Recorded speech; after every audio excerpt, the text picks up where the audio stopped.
നമ്മളിന്നൊരു കലത്തപ്പം ഉണ്ടാക്കാൻ പോവുകയാണ്. അപ്പം അതിന് വേണ്ടിയിട്ട് മാവ് അരച്ച് വെച്ചിട്ടുണ്ട് കേട്ടോ. നമ്മൾ വെള്ളയപ്പത്തിന് അരയ്ക്കണ പോലെ അരി വെള്ളത്തിലിട്ടിട്ട് അതിലേക്ക് 2 ടേബിൾ സ്പൂൺ ചോറും കുറച്ച് നാളികേരം ചിരകിയതും ഒരു നുള്ളു ജീരകവും ആവശ്യത്തിന് ഉപ്പും ചേർത്തിട്ട് അരച്ചെടുത്തതാണ് ഈ മാവ്. എത്ര കട്ടിയിലാണ് നമ്മൾ അരച്ചെടുത്തിട്ടുള്ളത്. അവിടെ ഒരു പാത്രം വെച്ചിട്ടുണ്ട്. അതിലേക്ക് നാളികേരം കൊത്തി വെച്ചിട്ടുണ്ട്. അതും ചെറിയുള്ളിയും കൂടി ഒന്ന് വറക്കണം. നെയ്യും വെളിച്ചെണ്ണയും കൂടിയാണ് ഒഴിച്ചിട്ടുള്ളത്. അപ്പോൾ അത് ചൂടായപ്പോൾ നമ്മൾ നാളികേരക്കൊത്തിട്ട് കൊടുത്തു. ഒന്ന് മൂത്ത് വരട്ടെ. അത് കഴിഞ്ഞ് നമുക്ക് ചെറിയ ഉള്ളിയും കൂടി ഇട്ടിട്ട് മൂപ്പിച്ചെടുക്കാം. നമുക്ക് അരച്ച മാവിലേക്ക് കുറച്ച് ഏലക്ക പൊടി ഇട്ട് കൊടുക്കാം.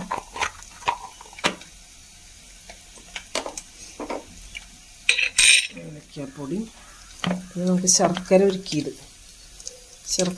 കുറച്ച് ചൂട്ടോടെയാണ്, നല്ല തിളച്ചതല്ല, ചൂട്ടോടെ ഒഴിച്ച് കൊടുക്കാം. എന്നിട്ട് നന്നായി ഇളക്കാം.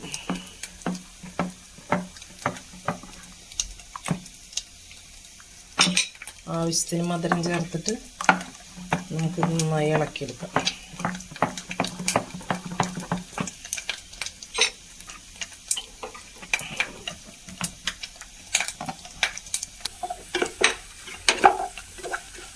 നാളികേരം പകുതി മൂപ്പായി നമുക്ക് ഉള്ളിയിട്ട് കൊടുക്കാം.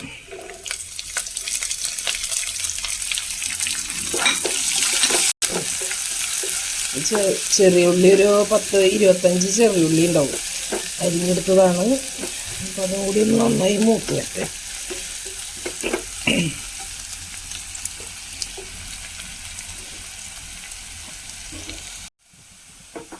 നമ്മുടെ ഉള്ളിയും നാളികേരമൊക്കെ മൂത്ത് വന്നിട്ടുണ്ട്. അതിൽ നിന്ന് നമ്മൾ കുറച്ചിങ്ങോട്ട് എടുക്കണം.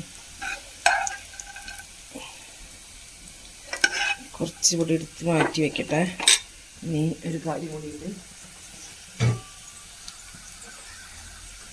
ഡയറക്റ്റ് ഇതിൽ ഒഴിച്ചു കൊടുക്കില്ലേ, ഒരു പഴയ ചട്ടി വയ്ക്കുക. പഴയ ചട്ടി വെച്ചിട്ട് അതൊന്ന് ചൂടായി വരട്ടെ. മാവ് ഡയറക്റ്റ് ഇതിലേക്ക് ഒഴിച്ചു കൊടുക്കുകയാണ്, ഈ പാത്രത്തിലേക്ക്.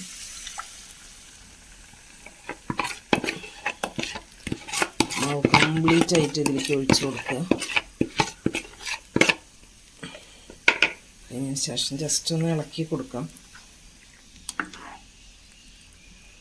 ചൂടുള്ള പാത്രമാണല്ലോ, അപ്പോൾ അതൊന്ന് മാവ് കട്ടയാവാണ്ടിരിക്കാനൊന്ന് ഇളക്കി കൊടുക്കുക.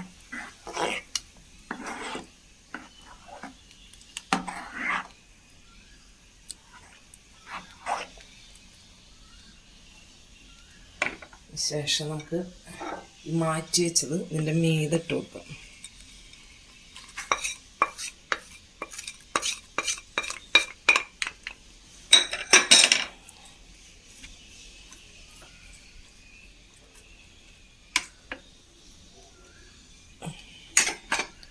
നമുക്കിത് തട്ടുമ്മയ്ക്ക് വെച്ച് കൊടുക്കാം.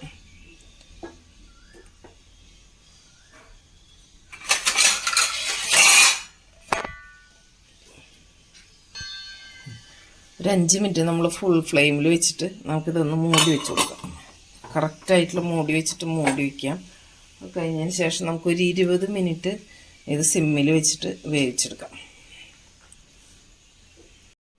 നമ്മുടെ അപ്പം വെച്ചിട്ട് 20 മിനിറ്റ് കഴിഞ്ഞു. നമുക്ക് ഗ്യാസ് ഓഫ് ചെയ്യാം.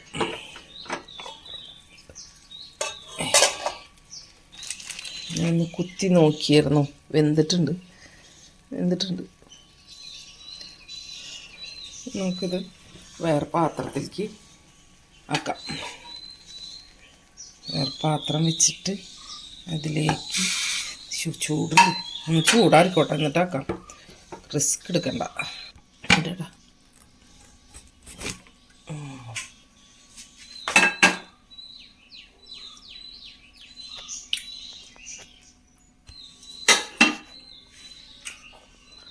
അങ്ങനെ നമ്മുടെ കലത്തപ്പം ഇവിടെ റെഡി ആയിട്ടുണ്ട്.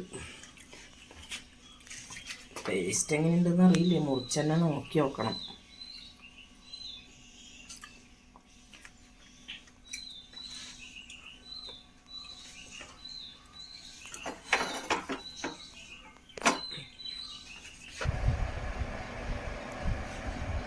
അടുപ്പാക്കട്ടെ.